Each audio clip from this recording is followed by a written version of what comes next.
Welcome to మహా debate.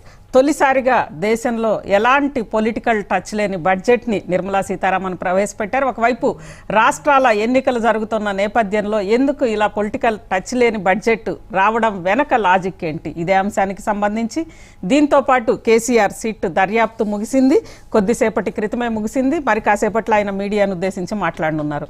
మొత్తం మీద గత సర్కార్ నుంచి ఇప్పటి వరకు తెలంగాణ రాజకీయాల్లో ప్రధానమైన పాత్ర చర్చ ఫోన్ ట్యాపింగ్ చుట్టూనే జరుగుతోంది. ఈ నేపథ్యంలో కేసీఆర్ ఎట్టకేలకి సిట్ విచారణకి హాజరయ్యారు.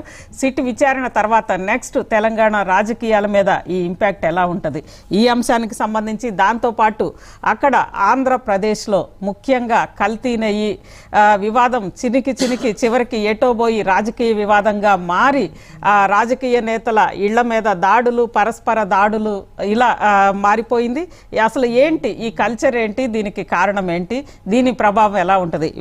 ఈ మూడు అంశాలకు సంబంధించి ప్రొఫెసర్ నాగేశ్వర్ గారు మన స్టూడియోలో ఉన్నారు. నాగేశ్వర్ గారితో మాట్లాడదాం. నాగేశ్వర్ గారు నమస్తే అండి. ఎస్, ముందుగా కొద్దిసేపటి క్రితమే నందినగర్ నుంచి సిట్ బృందం వెళ్ళిపోయింది. కేసీఆర్ సిట్ విచారణ ముగిసింది. అయితే నెక్స్ట్ మళ్ళీ పిలుస్తారా లేదా అనేది క్లారిటీ లేదు. ఎస్, ఏంటి అసలు అంటే తెలంగాణ రాజకీయాల్లో దాదాపు గత 10 సంవత్సరాల నుంచి కూడా ఫోన్ ట్యాపింగ్ అనేది ఒక ప్రధాన చర్చగా నడుస్తోంది. ఏంటి ఇది, ఎలా ఉండబోతుంది? యూ మేడ్ మీ పాపులర్ అని మలయాళంలో చాలా రోజుల కింద ఒక నాటకం ఉండే, అంటే నీవే నన్ను పాపులర్ చేసేవాడిని. బహుశా ఇప్పుడు కేసీఆర్ కూడా అదే పని చేస్తున్నట్టు కాంగ్రెస్ ప్రభుత్వం. So Revanth is making KCR popular.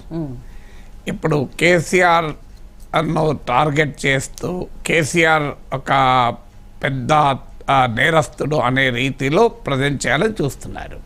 కానీ సమస్య ఏంటి అంటే, ఒకటి ఈ టెలిఫోన్ ట్యాపింగ్ కేసు ప్రజలతో ప్రత్యక్ష సంబంధం ఉన్న కేసు కాదు. అంటే ప్రజల జీవితాలు, ప్రజలపైన ప్రభావము, డెమోక్రసీలో చాలా ప్రమాదకరమైన ధోరణి నిజంగానే ట్యాపింగ్ జరిగితే. నేను దాని ప్రాధాన్యతను తక్కువ అంచనా వేయడం లేదు. కానీ పబ్లిక్ పర్సెప్షన్ ఎలా క్రియేట్ అవుతుందో వాళ్ళకి సంబంధం ఉందా లేదా అనే దానిపైన ఆధారపడి ఉంటుంది. మీకు సంబంధం లేని అంశమైనప్పుడు అది ఎంత ప్రాధాన్యత కలిగిన అంశమైనా ప్రజలు దానిపైన రియాక్ట్ కారు. ఎందుకంటే ఇది ఎమోషనల్గా అన్యాయం అయిపోయిన దేశం అనేటువంటి ఇష్యూ కాదు కదా.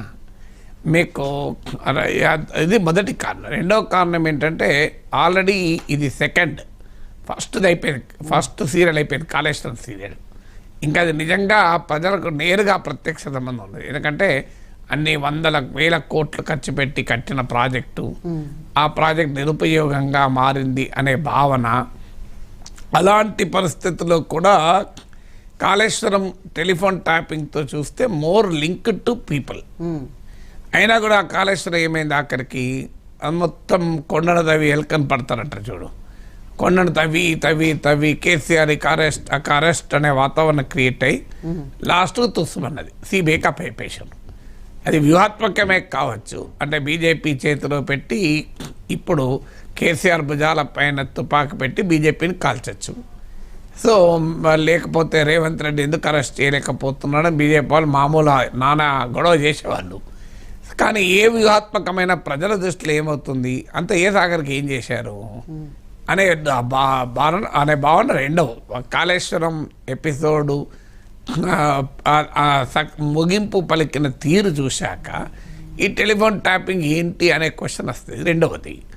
మూడవది ఏంటి అంటే, థర్డ్ ఫ్యాక్టర్ ఏంటంటే, ఆల్రెడీ కాంగ్రెస్ ప్రభుత్వం వచ్చే 2 ఏళ్ళు అయింది. ప్రజల్లో ఎలాగూ ఎంతో కొంత అసంతృప్తి, ఈవెన్ జూబ్లీ హిల్స్ ఉప ఎన్నికలప్పుడు కూడా అసంతృప్తి కనిపించింది. కాంగ్రెస్ గెలవచ్చు చివరికి వచ్చే వరకు. అది పోల్ మేనేజ్మెంట్ ప్రభావం కావచ్చు, పొలిటికల్ మేనేజ్మెంట్ ప్రభావం కావచ్చు, లేదా బై ఎలక్షన్స్ కావడం వల్ల రూలింగ్ పార్టీకి ఉండే సహజ అడ్వాంటేజ్ కావచ్చు. ఇలాంటి అనేక ఫ్యాక్టర్స్ ఉన్నమాట నిజం. లేదు, ప్రజల్లో ఉండే ఆ అసంతృప్తి అన్మేనేజబుల్ లెవెల్కు పోకపోవచ్చు. కాంగ్రెస్ పార్టీ చాలా జాగ్రత్తగా ఎలక్షనీరింగ్ చేయడం, ఇవన్నీ ఫ్యాక్టర్సే కావచ్చు, కాదని అంటలేదు. కానీ డెఫినెట్గా సిమ్టమ్స్ ఆఫ్ డిస్కంటెంట్ అనేది జూబ్లీ బై ఎలక్షన్లో కనిపించింది. అందుకే మీరు చివరి 1 వీక్ వరకు కూడా సర్వేల్లో బీఆర్ఎస్దే పై చేయని వచ్చింది. తర్వాత మీకు లోకల్ బాడీస్ ఎలక్షన్స్లో కూడా కాంగ్రెస్ క్లెయిమ్ చేసుకుంది సర్పంచ్ ఎన్నికల్లో 60% గెలిచామని. అంటే 40% మీకు ప్రతిపక్షమే గెలిచింది, మామూలు విషయం కాదు కదా. సో అందువల్ల థర్డ్ ఫ్యాక్టర్ ఏంటంటే కేసీఆర్ పైన ఉండే వ్యతిరేకత 2 ఏళ్ళు అయిపోయాక ఎంతో కొంత పలచబడుతుంది. అంటే మీకు ఫ్రెష్గా వ్యతిరేకత ఉండదు. ఓడిపోయిన తర్వాత ఇంకేముంటుంది వ్యతిరేకత, అయిపోయింది కదా, ఓడించారు కదా ప్రజలు. ప్రజలు ఒకసారి పనిష్ చేశాక రెండోసారి ఆ కోపం ఉండదు ఇక. సో మరోవైపు కాంగ్రెస్ అధికారంలో ఉండడం వల్ల ఎంతో కొంత అసంతృప్తి సెటిల్ అవుతుంది. ఆ టైంలో ఈ వ్యవహారం నడుస్తుంది. మూడోది థర్డ్ ఫ్యాక్టర్, ఎందుకంటే ఎప్పుడైనా పొలిటికల్ కాంటెక్స్ట్ ఇలాంటి వాటికి ముఖ్యం, లీగల్ కాంటెక్స్ట్ ముఖ్యం కాదు. మీకు ఇప్పుడు చంద్రబాబు నాయుడును జగన్ అరెస్ట్ చేసిన సమయం తీసుకుంటే అప్పటికే జగన్ పట్ల తీవ్ర వ్యతిరేకత ఉన్న సమయంలో అరెస్ట్ చేశారు. దాంతో చంద్రబాబు నాయుడుకి అది పెద్ద అడ్వాంటేజ్గా మారింది, జగన్కు నష్టమైంది. అదే సమయంలో అరవింద్ కేజ్రీవాల్ అరెస్ట్ ఏమో కేజ్రీవాల్ పట్ల వ్యతిరేకత ఉన్న సమయంలో అరెస్ట్ అయ్యాడు. అందుకే అది సింపతిగా రాలే. అందువల్ల ఫంక్షన్ ఆఫ్ పొలిటికల్ కాంటెక్స్ట్ మూడవది. నాలుగవది ఏంటంటే టూ మచ్ ఎక్స్పెక్టేషన్స్ క్రియేట్ చేస్తే దాని పర్ఫార్మెన్స్ను క్వశ్చన్ చేస్తారు. ఇప్పుడు ఎక్కడి దాకా మీకు కాళేశ్వరము, అలాగే ఇప్పుడు టెలిఫోన్ ట్యాపింగ్ ఎక్స్పెక్టేషన్ ఏ దాకా క్రియేట్ అయింది? అది ప్రభుత్వం కావాలని చేసిందా కాన్షియస్గా, లేదా ఈ hyper media, hyper social media ఏజ్లో పెద్ద ఎత్తున కేసీఆర్ ఏ క్షణమైన అరెస్ట్ కావచ్చు అనే రీతిలో మీరు బిల్డ్ చేస్తారు.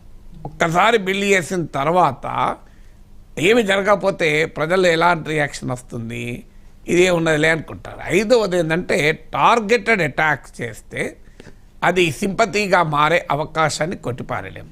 అయ్యో పాపం కేసీఆర్ ఇంకెంత కొడతారు, ఇంత మీకు కంటిన్యూస్గా ఎప్పుడైనా మీరు గమనించండి అజిత్ గారు, మోడీని అందరూ కలిసి అటాక్ చేస్తే ఆఖరి మోడీ హీరో అయ్యిండు, ట్రంప్ను అందరూ కలిసి అటాక్ చేస్తే ట్రంప్ హీరో అయ్యిండు, తెలంగాణ ఉద్యమ కాలంలో ఆ సీమాంధ్ర నాయకులు అందరూ వెళ్ళి కేసీఆర్ అటాక్ చేస్తే కేసీఆర్ హీరో అయ్యిండు. వైఎస్ జగన్ కూడా 2019లో అలాగే జరిగింది కదా. విపరీతంగా అటాక్ చేసేవారికి ఏమవుతుందంటే హీరో అవుతారు. పవన్ కళ్యాణ్ కూడా అంతే, విపరీతంగా వైసీపీలు అటాక్ చేస్తే 100% స్ట్రైక్ రేట్తో గెలిచాడు. సో ఇలా చంద్రబాబు నాయుడు విపరీతంగా అటాక్ చేస్తే 164 సీట్లతో గెలిచాడు. సో అందువల్ల టూ మచ్ ఆఫ్ టార్గెట్ వల్ల ఏమవుతుందంటే వెంబడించి వేటాడి అటాక్ చేస్తే ఎప్పుడు కూడా అధికారంలో ఉన్నవారు, అధికారంలో లేనివారు, మన సమాజం యొక్క లక్షణం ఏంటంటే బలవంతుడు బలహీనుడు. మీరు గమనించండి, కారు బండి కొట్టుకుంటుంది, తప్పు బండి వాందైనా ప్రజలు కారు మీద పడతారు. బండి సైకిల్ గుద్దుకుంది అనుకో, తప్పు సైకిల్ ఓడైనా మీకు ఏమవుతుంది, బండి మీద పడతారు జనం. అందువల్ల మన సమాజంలోనే ఆ క్లాస్ యాంగిల్ ఉంటుంది. సో ఇప్పుడు బలవంతుడు ప్రభుత్వము కాంగ్రెస్ రేవంత్ రెడ్డి, బలహీనుడు ఓడిపోయి కేసీఆర్ ఉన్నాడు. సో అది 5th ఫ్యాక్టర్గా ఉంటుంది. 6th ఫ్యాక్టర్ ఏంటంటే కేసీఆర్ ఓడిపోవచ్చు, కానీ ఆయన ఉన్న ఆ స్టేచరు ఓటమితో పోదు కదా. ఇప్పుడు జగన్ చేసిన తప్పదే, చంద్రబాబు నాయుడుకి ఎప్పుడైతే 23 సీట్లు వచ్చాయి అయిపోయింది, చంద్రబాబు నాయుడు స్టేజ్ అంతా పడిపోయింది అనుకున్నాడు. ఆయనకన్నా అసెంబ్లీలో అవమానించారు, అరెస్ట్ చేశారు, బాగా అటాక్ చేశారు. ఏం జరిగింది? ప్రజలు యాక్సెప్ట్ చేయరు. ఎందుకు యాక్సెప్ట్ చేయాలంటే జగన్మోహన్ రెడ్డి వయస్సు, చంద్రబాబు నాయుడు వయస్సు, జగన్మోహన్ రెడ్డి సీనియారిటీ, చంద్రబాబు నాయుడు సీనియారిటీ, జగన్కున్న పొలిటికల్ స్టేచరు, చంద్రబాబుకున్న పొలిటికల్ స్టేచర్లో ఆ తేడా ఉంది. సో రాజశేఖర రెడ్డితో కలిసి పనిచేసిన నాయకుడు కదా తండ్రితో, ఆ పొలిటికల్ స్టేచర్ ఏమవుతుందంటే ప్రజలు వ్యతిరేకించడం వేరు, ఓడించడం వేరు. కానీ ఓడిపోయినంత మాత్రాన ఒక వ్యక్తి స్థాయి పడిపోదు పూర్తిగా. ఇప్పుడు మీకు కేసీఆర్